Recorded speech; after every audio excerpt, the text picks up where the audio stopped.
Today we're taking a deep dive into 2025. Yeah, should be quite a ride. It really should be. Yeah. You've given us this fascinating report on what the global landscape looks like, and well, It's a lot. it is a lot. Geopolitics, we've got economics, social trends, like the whole 9 yards. The whole shebang. Yeah, the whole shebang. Yeah, and I think what's really interesting is that, 2024 was a really pivotal year.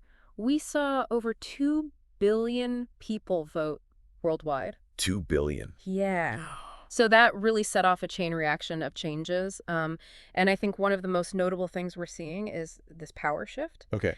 And we're moving away from economics driving politics and into a world where politics is really in the driver's seat. So politics driving economics. Exactly. What does that even mean for, like, everyday life? Well, I think, for one thing, global leaders are under immense pressure to deliver on promises, especially with all these rising concerns about globalization and inequality. It's almost like everyone's stuck in traffic, like rush hour traffic. Everyone's frustrated, no one's moving. Yeah, and everyone's looking for an exit ramp. Yeah, are the leaders going to be able to find the right off-ramp?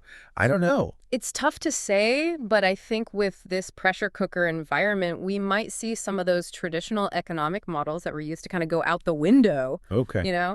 We could see governments really prioritizing national interests over global cooperation, which could potentially lead to more protectionist policies, maybe even some trade wars. Ooh, trade wars, yeah.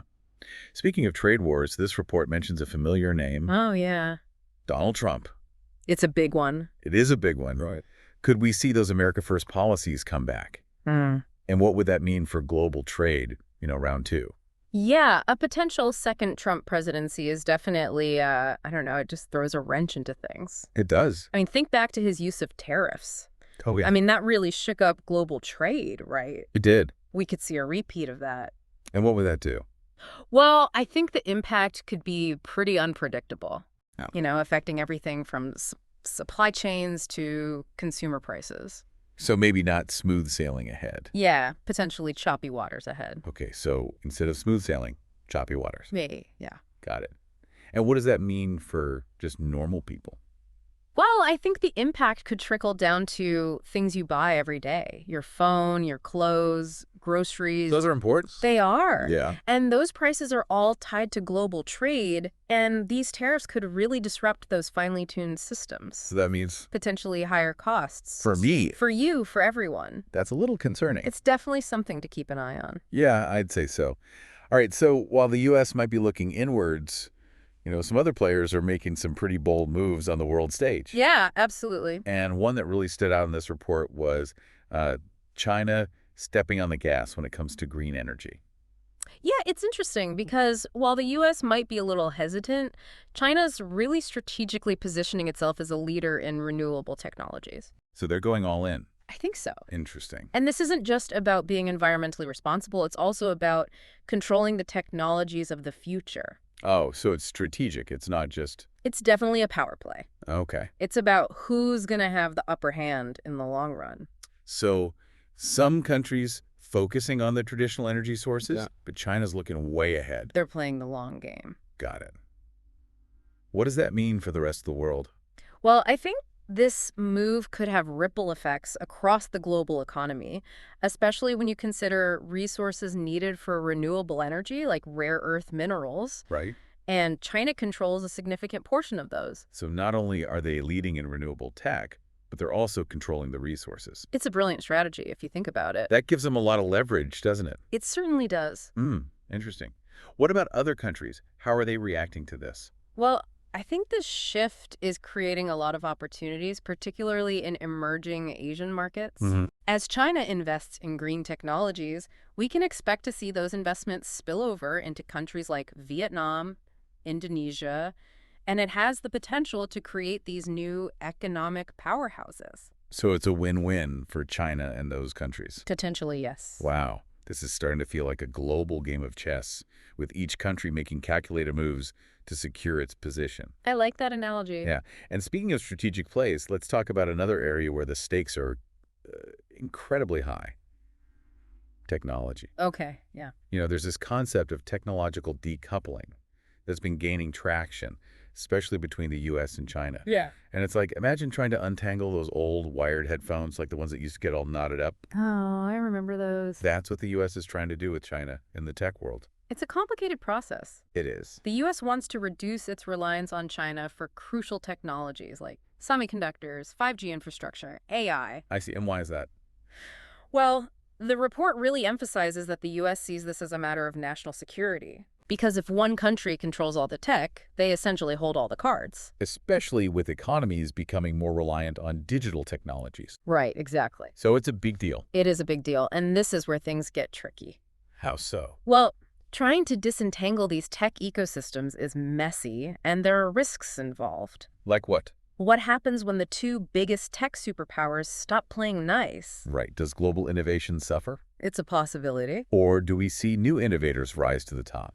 What about just the average person using technology? I think it's possible that this decoupling could create a more fragmented tech landscape, with different countries developing their own standards and technologies. So like instead of one global internet. We could have multiple competing internets, each with its own set of rules and regulations. Wow, so 2025 is shaping up to be a pretty volatile year so far. It seems that way, yeah. We've got potential trade wars, political shakeups, this tech tug-of-war. Is there any good news? Is there any light at the end of the tunnel? You know, there is a glimmer of hope. And it might surprise you. Education. Okay, education. Yeah. Tell me more. Well, despite all this geopolitical and economic turmoil, global education levels are on the rise. So that's good. It is good news. Okay. And this, combined with advancements in technology, could be a really powerful force for progress. I like where this is going. Imagine a world where everyone has access to quality education and the tools to succeed. That sounds amazing. That's the future we're working towards. It does sound pretty good. And it starts with each of us. So education is the key. I think it's a big part of the solution. It's a good note to end on, I think, before we move into the next part. Definitely. Yeah, that's a really good point. It's easy to get overwhelmed by all these big changes, Absolutely. but remembering that we can actually do something is empowering. Yeah, for sure. And I think that's why this whole deep dive thing is so important. It's about giving you the knowledge to understand these big forces at play. Right. So you can make informed decisions. So while we're trying to navigate all of this, what are some key takeaways you think are really important for people listening to grasp? I think one of the most crucial things is adaptability. Look. Because things are changing so quickly. Yeah. So being able to adapt will be key. Kind of like learning to surf. Yeah, You exactly. have to read the waves and, adjust and ride those currents. Yeah, and be willing to learn new things and even unlearn some old things. That's tough sometimes. It is, and challenge those assumptions we all have. Embrace new perspectives. Yeah. Okay, so adaptability, number one. What else? Another thing that's becoming increasingly important is regional alliances. Okay. As those global power dynamics shift, we're seeing more regional blocs and partnerships. That's interesting. Think about like the European Union or ASEAN. Mm-hmm. These regional groups are gaining influence Yeah. because they can leverage their strength together. It's like a neighborhood watch. Yeah. Safer and stronger together.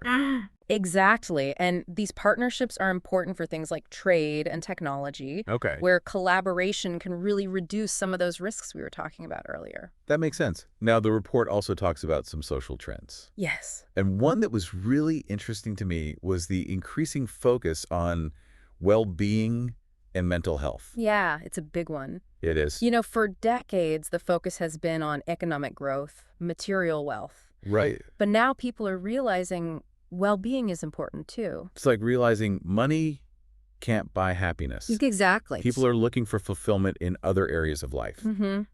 Like meaningful work, strong relationships, purpose. And that has implications for, everything. Yeah, it does. Workplace culture to what consumers buy. We'll probably see more demand for things that promote well-being then. Absolutely. Products and services that focus on mental health. That's a trend I can get behind. Me too. It shows that people are starting to understand what really matters. It's not just about the economy. It's about creating a world where people can thrive.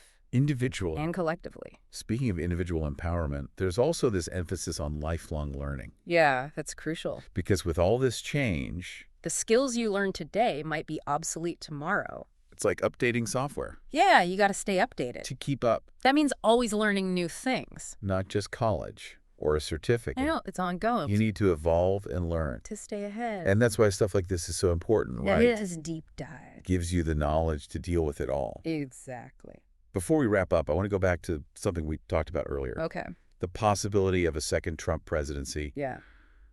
This report really goes into some specifics about policy areas that could change a lot. Yeah, trade is one to watch. Right, because of the tariffs. We saw how those disrupted things. And he might take a similar approach if he's back. What would that mean for, everyday businesses and shoppers? It's hard to say for sure, but it's something everyone needs to be ready for. Okay. What about other policies? What could change? Another one is environmental policy. Oh, right. Trump's been skeptical of climate change and rolled back regulations. So if he's back, those policies could continue. Yeah, and that would affect the fight against climate change globally. It's important to remember these are just possibilities. Right, not predictions. But we need to be aware of them. Exactly, and it's up to everyone to stay informed and get involved to make the future they want. Okay, so this deep dive has given us a really clear picture of what could happen in 2025. It's a snapshot. Yeah. The world's always changing. And it's up to us to create the future. Exactly. Lots to think about. We hope it helps you feel more prepared to face it all With purpose. and confidence. So to wrap up this look into 2025, what are some final thoughts you want to leave people with? I would say embrace the change, be curious, and never stop learning. There's so much potential. And it's up to us to grab it. Well said. And thank you so much for sharing all this with us today. My pleasure. And to you listening, thanks for joining us. On this journey into 2025, We hope it's been helpful in giving you a new perspective. remember the future doesn't just happen to us. We make it happen. Exactly. On that note, we'll end this deep dive for today. Until next time, stay curious and stay informed. And stay ahead of the curve. Bye-bye. Wow, it's been pretty incredible exploring all these details in 2025 with you. Yeah, it really has. We've gone through so much, from those political shifts to all the technology stuff. We even talked about how society is changing.